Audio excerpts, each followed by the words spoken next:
welcome back to Game Time Rewind. Kevin, it's been way longer than a minute. Let's be real, probably like 2 minutes realistically. Um, 2 minutes. 2 minutes. Last time was what, February? I just came back to San Antonio for spring break. Games canceled. I'm stuck there too. Very sad. Wasn't very sad, but I was sad. But it was back, and of course, it debuted with our favorite team, Rudy Gooby, in the coronaviruses, the Utah Jazz versus your boy, the Naps, the New Orleans Pelicans. All right, was a nail biter. All right, I want to say those first two games straight nail biters. It was awesome. I'll be honest, I thought this was going to be like blowout games. The Jazz were considered underdogs in this game, surprisingly, against the Pelicans. And maybe it was a fair reason, obviously, because Jazz win it out 106-104. Rudy Gobert actually made the clinching free throws. He made the first points of the game and the last points of the game, which is really funny. I think the real interesting point is forget the Jazz, okay? We don't care about the Jazz on this podcast either. I'm sorry. Like, if you don't have my boy Bogdanovich, I'm not going to talk about you, okay? Mitchell, you ain't good this year. You ain't good. Where's your rookie of the year, okay? Mike Conley, you old, but you're making a lot of money, so I respect you. Respect that grind. You got a lot of money in your bag now. Rudy Gooby, we don't like you, okay? We just, I'm sorry. Like, I mean, it's good that you got the virus. Well, good that you got the virus and that we figured it out that you had the virus. But yeah, you're ignorant sometimes, so we'll move on from you. But the biggest issue here, Zion only played 15 minutes that game, and I think we saw with the next few games he started getting a little bit more play time. In this latest game, he did play the final stretch for the first time, like ever. Is it fair for Zion to be upset right now, or do you think that there's actual precaution for the Pelicans to do this? I think it's totally fair. When they're trying to get into the playoffs and when they're trying to fight for that last spot, I think he should be totally validly upset that he's not getting full minutes. I think that's ridiculous on the Pelicans side. Maybe the first game, okay, limit him a little bit, but now you really got to be putting him in as much as he can. No, for sure. And I think this was a mistake by Alvin Gentry. Maybe there's some talk with David Griffin, obviously, because hey, number one asset, we did get injured. Let's not do this. But if you're given 15 minutes, space it out appropriately. You need this man in the under 3 minutes. You need to have this guy play the last 3 minutes. That's just like let's not be idiots here. Like this guy, there's a reason that you you got this guy because he can be a serious threat at any point in the floor. And if you want to be really scarce with him, space out his time to do 3 minutes each quarter realistically. Heck, I wouldn't even play him in the first quarter. If you want to save him time, be more valuable, I'd say the last 6 minutes for the fourth quarter, 3 minutes early, 3 minutes late, and then see how you can get his momentum to build up. Yeah. And along the lines of Alvin Gentry, fire this man, personally. He messed up every situation with any draft pick. Anthony Davis, where you at? LA, that's what I thought. And you know what's a perfect fit? As I mentioned in every other podcast, it's a perfect fit. Kenny Atkinson, a fucking genius, okay? He built the Nets, and then KD and Kyrie were such sad boys. They made this man so sad that he left. And Kenny Atkinson is a genius in terms of getting this baby talent and making them almost all-star. They'll be all-stars probably the next year, realistically. I mean, Brandon Ingram is an all-star.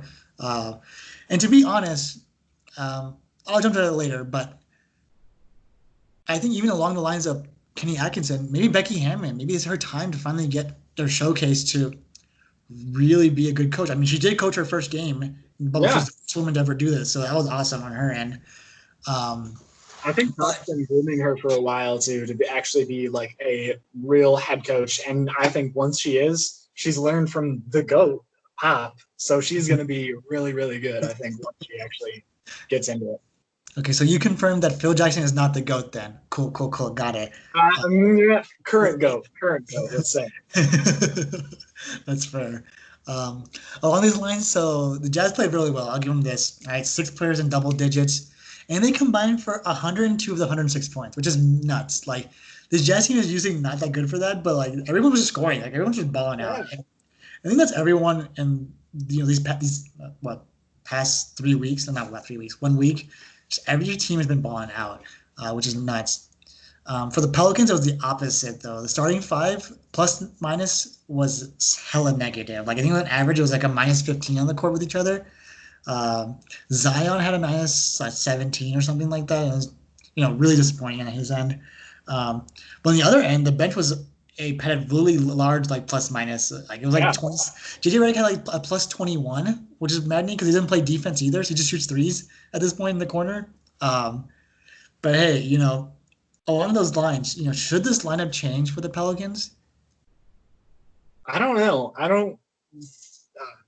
I think it's more of that the way Gentry was playing them has to change, but I don't know if the lineup itself does. I mean, what are you going to change? Are you going to put Harden starting? Are you going to put Melian starting? I don't know. I don't think you take any of those guys over the starting lineup, other than maybe JJ. But even then, I don't know, because you have Holiday starting over JJ, and I think that's still a good choice.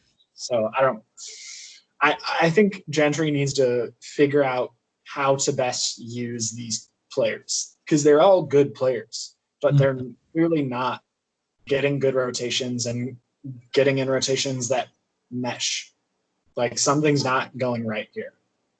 Facts. I mean, realistically, if you're a good GM, you have the CPU take control and then adjust the rotation. I mean, if you're not playing 2K, like, come on, guys. Yeah.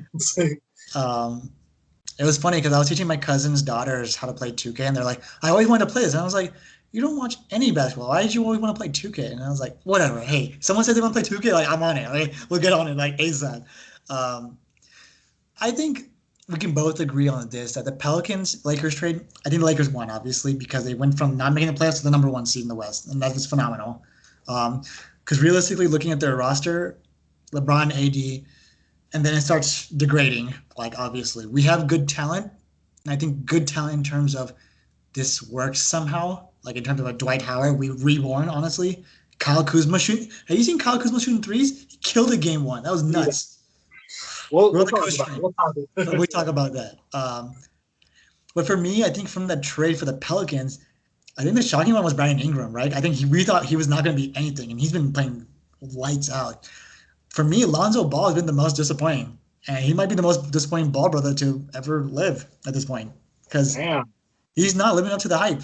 And we try to hype him up in the Pelicans. Yes, it's only been 1 season, but like, supposed to get better. Like, Markelle Fultz is getting more attention than Lonzo Ball. Markelle Fultz is getting more attention. The man missed like 2 seasons because he didn't feel good about himself, and just realistically didn't feel good about a shot. But Lonzo, like, I don't know, like, because there's no superstar. Yes, there's Zion, and everyone's been waiting for it, but like, you had like at least 40 games to start making a difference. And he had his ups and downs, but like a lot of downs, a lot of downs. And that was really disappointing for me. So hopefully Alvin Gentry changes something. If not, fire him. We got plenty of coaches that can want that job. All right, everyone wants that Pelicans job. I can tell you that. But let's be real. Let's talk about the real game that we wanted. Round 3. This is the cancel game. This was the Kobe Bryant game, all right, that we wanted to see. Battle of LA, round 3. There's supposed to be 4, obviously. I think there'll be one later. Could be wrong about that. Who won this game? You tell me who won this game. Do I even need to say it? The Kings of LA? The actual Kings? Facts. Get the Clippers out of here. This is Laker town. Oh, George. This is a Laker podcast. Laker podcast. No one on the Clippers is ever allowed here. Facts. Look, Lakers 103, Clippers 101. Another buzzer beater. I assume you saw this meme as you are the supreme meme lord of everything when it comes to this podcast and even beyond this. But did you see the meme with the Kawhi concern face with LeBron like wall? It became the new Karl Anthony Towns and DeMarcus Cousins one, where the Cousins just like brick wall, like, dude, you can't touch me.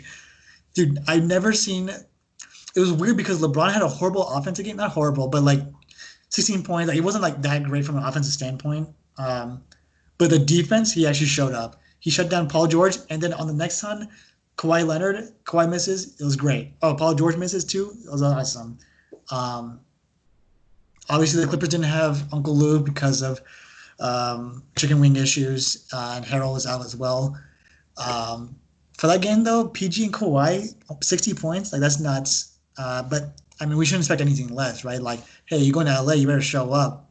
But the problem is there's no one to stop the brow, okay? Anthony Davis, 34 points. That's maddening. That is maddening at this point. And they're gonna say, "Oh, Montrezl Harrell wasn't there." Look, dude, this is Anthony Davis. Like, who the fuck do you think you? Who is you? Who is you at this point? Okay, and he was gonna get the ball, just gonna dunk it day after day after day, and the man shoots corner threes. Like, what else do you want? Kind this is your ultimate 2K player build. All right, dunk on hose, pack hose, go to the corner, shoot a three, and we good. Dude, I literally can't make a 2K player like him. Like you don't have enough stats to put in to 3-point and also inside D and speed and height. You don't have that. You can't do that. Actually, like, guy was just in the wrong town, under the wrong coach. Once again, Alvin Gentry, fire this man. But watching that game, talk about your boy Kuzmania, man. Oh that my guy God. killing it, and he was clutch. That's the thing; he's clutch with those threes. Like, the boys rocking Puma, we ain't vibing with it, but he's vibing with it, and he's making shots day after day after day. And the thing was, like, I don't think anyone expecting that. I think everyone expected him to be like the least important factor. Like, I put Dwight Howard ahead of him personally, just in terms of like reliability. And this guy told me like, "Hey Sam, sit in the corner, shut the fuck up. I'm gonna go drain some threes in the corner too." Yo, and No, he was killing it. He was 4 for 7 from 3 for that first game back. Like he had no problem. And even like LeBron and AD were kind of having trouble shooting a little bit, but Kuz was just like, "All right, let's go. I'm gonna show up today." And he's been showing up this entire bubble, and I am so here for it because I've been waiting for Kuz to show up. We've known for a while that he's a good player, and so now he can finally. It seems like he's actually getting comfortable with himself and showing up, and thank God. Facts. But maybe Rob Pelinka was onto something when he said Kuzma is not going to be a part of this trade. Yeah, he was onto something. All right, he was onto something. This guy's going to be a serious threat. Lonzo, you can have him. Brandon Ingram, arm's dead. All right, he's going to be gone soon. Josh Hart, what is a Josh Hart at this point? Stick to Warzone, Josh Hart. Let's be real. But yeah, this game was just fun to watch. Both of these games were just so fun to watch. Just really all these games. The thing of concern for me is, do you think, with someone like an Anthony Davis, do you think it's going to be a big problem for the Clippers to stop, or do you think with Harrell there's going to be some sort of bigger impact? I love Harrell. Don't get me wrong. You know I'm a Harrell hype man. Of anyone on the Clippers team, Harrell is my favorite. Fuck PG. That being said, I don't know if Harrell can stop AD. Well, AD's got like 6 inches on Harrell. Just go right over him. Like, again, I think Harrell will help, but I think the game goes to OT if Harrell's there, and the way the Lakers were shooting that game, the Clippers could probably pull it out if Harrell was there. But moving forward, I think if the Clippers are playing on point offensively, Harrell's not going to do much. No, I definitely agree. I think, sure, the Clippers have won, but I really don't think it was because of a Harrell factor. And I think it just comes to being undersized, right? Harrell can play bully ball against like a Bulls team or like a trash team. Let's be real. The guy, don't get me wrong, phenomenal player, and he does have an actual presence. But look, Anthony Davis is superstar talent. You can't teach that. You can't beat that. Like, it's very difficult. The only way you can beat them is when Anthony Davis starts taking mid-range shots. And like, Anthony Davis, what are you doing? You're like 7'2". Like, why are you not dunking on people? Stop this nonsense. Is this the first time we're not going to talk about LeBron in this game? Because I feel like it just wasn't LeBron worthy. Yeah, he was pretty underwhelming. I mean, he got 16 points. He had 5 turnovers. That's not normal. I don't know. He was he was good, but he wasn't the normal unstoppable clutch presence that he normally is. And I think we'll see that change, especially once the playoffs start. It'll be like a fucking light switch. We'll see playoff LeBron again, and it will be something to behold. Facts. Because right before the playoffs start, every year for I think since he got to Miami, he always has a tradition, turns off social media. The last post he writes is going 0 dark 30, shuts it off. And then we see LeBron James. Side note, favorite LeBron James moment is when they're playing the Raptors. This is when he was with Cleveland still. I think this was year 15. So this was right 1 year before winning the. Oh no, 1 year after winning the title. Uh, he makes a fadeaway clutch bang shot from the left side to beat the Raptors, and he just runs it with 3 seconds left. Just go boom, boom, boom. Greatest shot. That's what I meant from LeBron. I think LeBron's gonna be doing something like that, where he's just gonna shut up everyone and then just go some ghost protocol shit over here. They're just going to take over here. So, Matt's not here, so let's not talk about the Boston Celtics because we know our opinions are going to be like trash, right? The one thing I'll say, Jason Tatum, whack game one, picked it up eventually a little bit, like a little bit. He and Jaylen Brown, but let's talk about the real beef, all right? The Koji beef over here, if I could specify. Bucks Rockets. And we call this a beef for a certain reason. What's the reason, if you can tell the fans, Kevin, for this beef? For the Bucks Rockets? Yeah. Oh, the James Harden Giannis beef? Yeah. James Harden's still salty that Giannis got that MVP? Hey, man. Giannis is just tall, okay? It's really easy being tall to play basketball. Facts. Facts. Okay? That's all I gotta say. Because look, am I the only one that's rocking with that James Harden like hairdo? Like I don't know, like for some reason it just looks even more intimidating than like usual, and I'm like, okay, like and that man killed it. Look, Dude. not part of it in this game, but like from like Saturday and Sunday and Monday, dude's been popping off. All right, I think he had the 49-point game on Saturday, which is like maddening. Like like MVP? Okay, here you go, dude, my guy. Here's the one from last year. My bad. I should have gave you that last year. Very good game overall from really everyone. Yeah.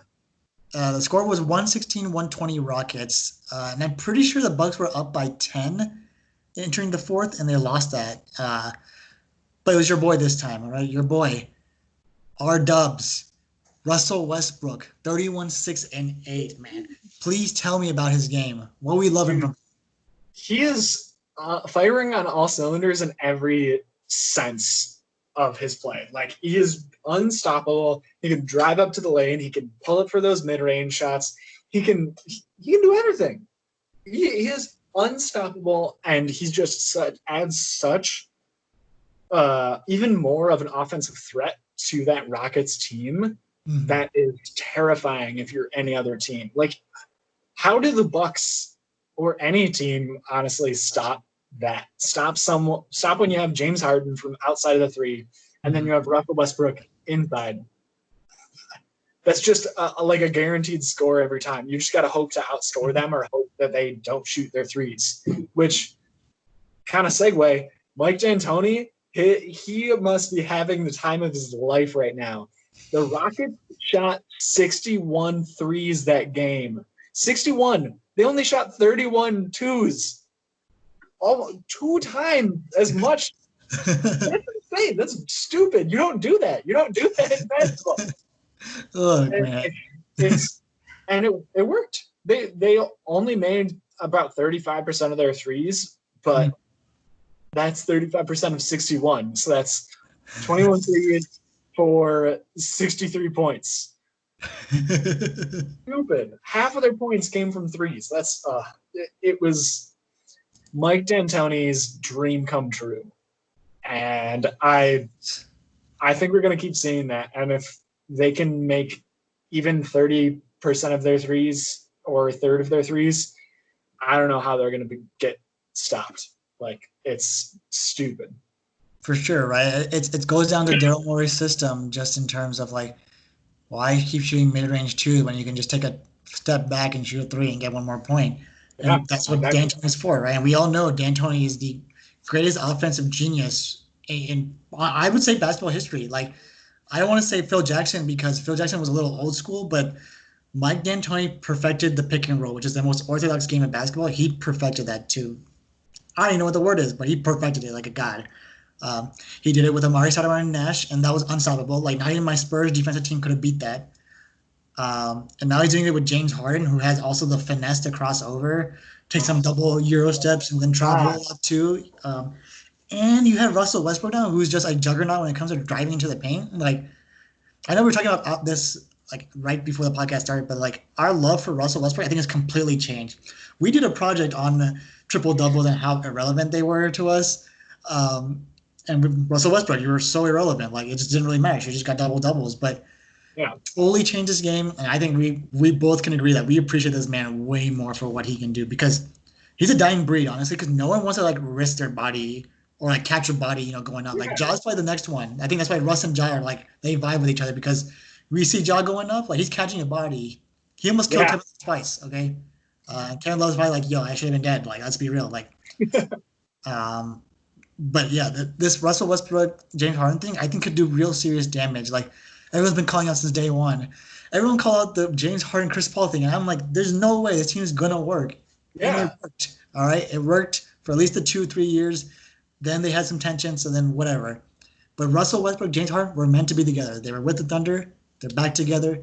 They want to stay together. They want to be successful. And if the Rockets don't bring back D'Antoni, that'd be stupid. Okay, there's no one else that can replace that unless it's like a Popovich. And even then, Pop wants to play defense, and they don't play defense. So um, we'll see from there. Along with Westbrook, 24-7 from Harden, which is actually pretty surprising because usually it's either one or the other. But Yeah. they actually played pretty well. But interestingly, our boy, the freak, Giannis, 36, 18 rebounds, 8 assists. Phenomenal performance. The thing is, the guy gets in foul trouble because everyone knows that's the weakness because we know Giannis wants to pack them hose, all right? He always went for that block, and the ref's going to call it. Um, but the Rockets, 5 of their players that were in double figures, and let's be real, they only play 7 players as well. Yeah. Do we consider this team to be a real threat now? Like now that we see it, and we were talking about, before the season came back, that we had some doubts about how the small ball was going to work, but with having Rocco added to it, and then PJ Tucker, pancake lad, looking dominating, what do you think? Like, do you think these guys are for a real playoff race? I think it's just tough because I think they're a strong team. They're a very scary team, but I think it kind of comes down to those threes. If you start making less than 30% or so, you're just kind of going to be wasting shots, and any good team is going to take advantage of that.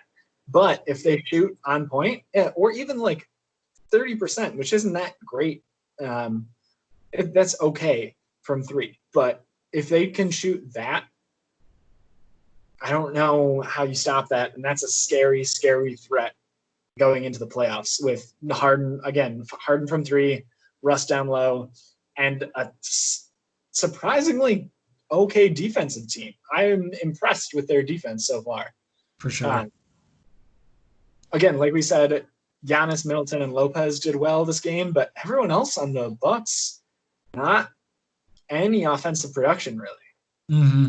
No, I definitely agree. And I think that comes with the idea when you have to put the ball. It's a James Harden factor that happened to Giannis, where it's like you have to put the ball in Giannis's hands. And if Giannis is doing it, then no one else is doing it. Yeah, we have the Middleton, but I think we talked about this a couple of times, just like how we're not really sure how confident we are because we haven't really seen him on his own yet. We recently see him with Giannis, and obviously Giannis takes over. He's the MVP. He's going to be back-to-back soon. So it'll be interesting to see how they do moving forward. They obviously clinched the first seed as of yesterday, along with the Lakers.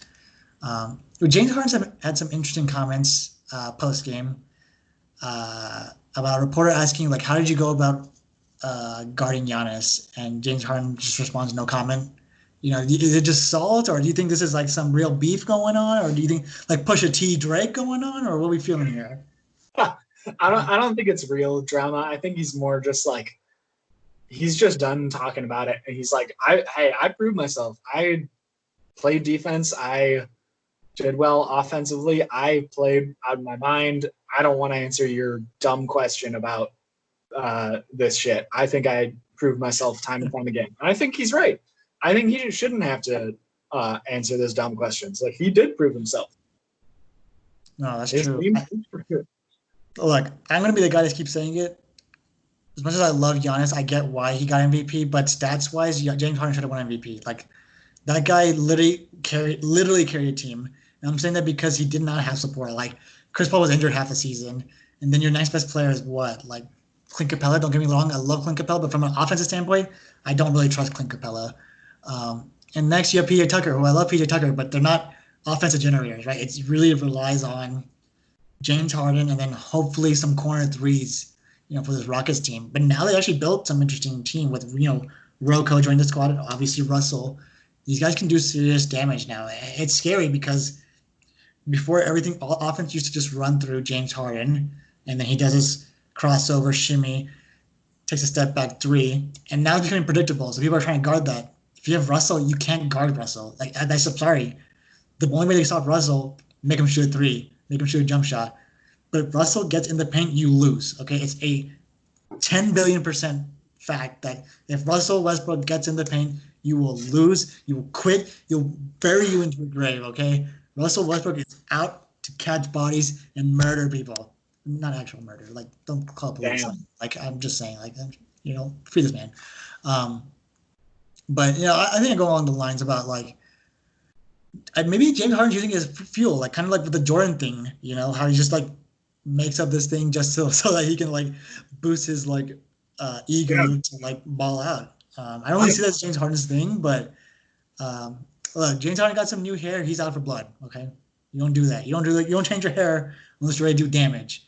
But let's see. All right, there's a lot more games we want to talk about, but not enough time for this. So from the games that we did watch that we didn't talk about, who do you think was the most disappointing team so far on your end? I think I gave an option before when we were talking before we were recording, but I think I'm going to go back on that. It's sad to see the 76ers. Like it's embarrassing a little bit. Like they're a good team, or they're supposed to be, and hey, the Spurs are great. Don't get me wrong, but the 76ers Spurs game should not have been as close as it was. In any sense. Like, I don't know. The 76ers had like 13 turnovers that game. I think 21 the game before. And other than Joel Embiid, the rest of the team is just playing very, very okay. Joel Embiid's trying to carry. Tobias Harris is doing his best. Ben Simmons is very underwhelming per usual. And then the rest of the team is just nothing. Like it's just sad to watch. And I think they, on paper, are way better than what they have been playing in this bubble. For sure. Honestly, you took my pick. I was going to say 76, going along those lines, just how. And I know this probably goes back to the first or second podcast we talked about, like, who's the team we expect? And maybe it was me, maybe it was Matt. I don't know who said it, but I was pretty sure on the hype train when it came to Philly about, hey, let's roll big guys out there and let's do it. They just did it wrong. Like that team, I don't know what it is, but they just did it wrong somehow. Like, Al Horford somehow got washed up over like 6 months. Joel Embiid just came back unhealthy, which is really disappointing for like the amount of like trash talk he does. Ben Simmons, I don't know. I don't think he shot a three yet in a game. I don't care about preseason, but in a game, I don't think he shot a three yet so far. He's wearing headband. I'm not a big fan of headband Ben Simmons. Like, it doesn't work for him. Just sorry to say. But yeah, this team was just full of so much hope. It's just getting disappointing after year, especially for a team that's gone through the process so many times. Like, you just hope this team's good, but then it just becomes such a great disappointment. Like, it's just impossible. If that's the case, I think my team, I'm crossed between Memphis and New Orleans. And I think because New Orleans obviously has the hype, but this is tough. I think, I'm going to stick with New Orleans. And I think it's because purely off the hype. But for having the weakest schedule, how do you fuck that up? Like, how do you fuck up, like, you got the 1W, but like you're supposed to win these other two games very easily. You could have beat the Jazz. You really could have beat the Jazz. A lot of silly mistakes from the coaching staff, and a lot of silly mistakes just from the youthfulness of this team. And maybe that's what's going to cost them realistically a playoff spot, just because they don't have the experience. Their only experienced player was Derek Favors. He's the only guy who's been to the playoffs so far. All these guys are new. I guess from an experienced team standpoint, I think the Denver Nuggets, their first game, they got blown out by Miami by 20. Just because they were so optimistic in the preseason of it with Bol killing it. Yeah. And now they won a couple games. I think they only won one game personally, actually, now that I think about it. But, like, these guys should be – they beat the Thunder. But they beat the Thunder in overtime. It's like, for the amount of talent they have, like, think about it, they have Michael Porter Jr. and he's like the 12th man on the roster. They have Bol Bol and he's like the 12th man on the roster. Like they have such great talent, and then they just let him go for like nothing. And I'm like, what are we doing? Like utilize this talent. Like to be honest, get rid of Gary Harris. Like that dude's like not good anymore. Like he's just not good. His name's Gary and Harris. Like that's just like a bad combo. This is a bad combo in my opinion at that point. Um, the only reason I would say Memphis is just as much as I want them to be successful, it's just tough for them. They have a tough schedule. Now they lost Triple J, so it's like I don't blame them if they start losing games, but I don't know. We'll see. Uh, on the opposite end, who's been the most surprising for you? This is an easy one for me. It's a little too late for them, I think, but that being said, they've been killing it. They're 3-0. The Phoenix Suns, someone I would never have expected myself to hype up. But wow, they beat the Mavs. They beat the Clippers. They beat a Clippers team with Kawhi and Paul George. I mean, yes, the Clippers team had a bunch of other people that weren't there, but with Kawhi and Paul George, they still win. That's insane. And they're putting up insane offensive numbers every night. Devin Booker, he's a madman right now. Insane. Absolutely insane. Rubio's also playing really well. Ayton's playing pretty well too. And surprisingly, Cameron Johnson has been Cam Johnson consistently well. Like I'm impressed. I think just as a team, they really, really have found their stride 100%. Again, a little too late in the season, but they've really found their stride. They've hit it. They're playing consistently the same every game. Mm-hmm. And I love to see that and did not expect that at all. No, for sure. I don't think anyone expected it. You know what's the funny is when they always show like the last like 4 or 5 teams on ESPN, like, oh, the bubble teams. And they show like Memphis, they show Sacramento. Sacramento was the ninth seed. Think about that. And they lost all their games now, so they're gone. Portland, Spurs, New Orleans, and then they couldn't even fit the last team on the screen, and that was the Phoenix Suns. They're like, Phoenix Suns 10th or whatever, 12th or 13th, and I'm like, damn, disrespectful. And now these boys are moving up, though. All right, I can respect that. Team has a lot of potential. Interesting GM with James Jones, who played with LeBron James in the Miami Heat as a corner 3 specialist, and they have new coaching with my boy Monty Williams. This team has great potential. Just had some injury plague, and and this team has Kelly Oubre Jr. All right, we love Kelly Oubre. Okay. So this year has a lot of potential, even if it's not this year. Like I think they can do serious damage. Yeah, it sucks that they're in the Western Conference, but like they're still balling out. 3-0, that's very impressive still. I think my surprising team, it has to be. I was gonna say Orlando Magic at first, but then I was like, I'm not that optimistic about the Orlando Magic because they're already in the playoffs, and I don't really care. I think I have to say my San Antonio Spurs out of pure bias. I don't think anyone expected them to almost go 3-0. I'm very disappointed by that Philly game. Philly shouldn't have won that game. Honestly, like they're up by 12, 15 points, and then they choked and like classic Philly and then threw it away. But I don't think anyone expected this Spurs team to do anything. Honestly, they probably were like, why were they invited? Along with the Phoenix Suns, why were they invited? And those teams are the ones that are actually grinding it out and killing it. No Aldridge, which I personally think is good, gives DeMar DeRozan a chance to really guide this team. The thing with LaMarcus Aldridge is that when he hogs that ball and gets on the post, he holds the ball for at least 7 seconds of a 24-second shot clock, which is too much. Because if he does a spin move, you lose another 3 seconds off of that. So you're using almost half the clock on a spin move and then a fadeaway, and that's a bad shot at that point. Sure, he might be mastering it, but I don't rely on it compared to our driving game, which is what we do now. We don't shoot threes that much anymore. Patty Mills drives. Lonnie Walker, my boy, drives. DeJounte Murray. Derek White, your boy, Derek White. Now. He's been killing it. Killing it. Even Jakob Pertl, just a big guy, just presence, just like he's making the putbacks. And obviously DeMar DeRozan, who's been probably the most shocking because he's been the most disrespected guy, honestly, so far. The man had he's averaging almost 30 points a game, which is nuts. Along with that, Rudy Gay playing phenomenal from a playmaking standpoint. The team's actually all around. Like the only people that can really understand it are people who really love basketball or like Spurs fans. And Spurs fans have to like it because they're Spurs fans. But I've told you guys, like, I was really disappointed by the Spurs just because of they didn't really do anything and they had the Aldridge and DeRozan. But getting rid of Aldridge, DeRozan might have a future here. He might change my mind just in terms of it. Honestly, we're playing small ball. That's what we're doing. We're playing the Rockets game with no 3-pointers. We're just driving it every time and making sure that we're going to get a guaranteed shot. So for me, I think the San Antonio Spurs, and I think they have a good chance to meet the Grizzlies. If the Pelicans mess it up, like, and Portland messes it up, like, we got this. I think we can actually have a fair shot now that Triple J's gone as well. I was not expecting that race of the bottom 5 teams in the West to be as close as it is. It got into like 2-game territory very quick. For sure, exactly. It's scary. It's fun though. That's the thing. I think end of the day, this feels good talking about actual basketball now because now we see like actual production and we're seeing like just great quality games. I mean, maybe not great quality, but at least great competitive games, which was surprising. I thought there were gonna be a lot of blowouts just in terms of rust, but every game's just been fun. Every game's entertaining. Like I'm watching like on 4 different screens at the same time, just like I don't know what to watch. I mean, all these games are so fun to watch.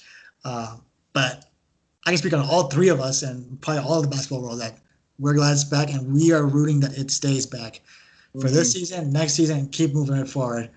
Um, with that, that's done for me on my end. Kevin, take us to the end. Well, thanks for listening. Make sure to follow us on Instagram, Facebook, Twitter, or whatever social media at the Deep3 Pod. Email us at thedeep3pod@gmail.com for any of your basketball needs. Ask us about our takes. Tell us our takes are garbage. I don't know. Email us and say hello if you want. You can listen to us on Spotify, Apple Podcasts, wherever you get your podcasts, blah, blah, blah. Also YouTube. And that's it. You got to finish strong. You don't finish weak. Thanks. Make sure to like and subscribe. I'm Tom Thibodeau, and I approve this message. Bye.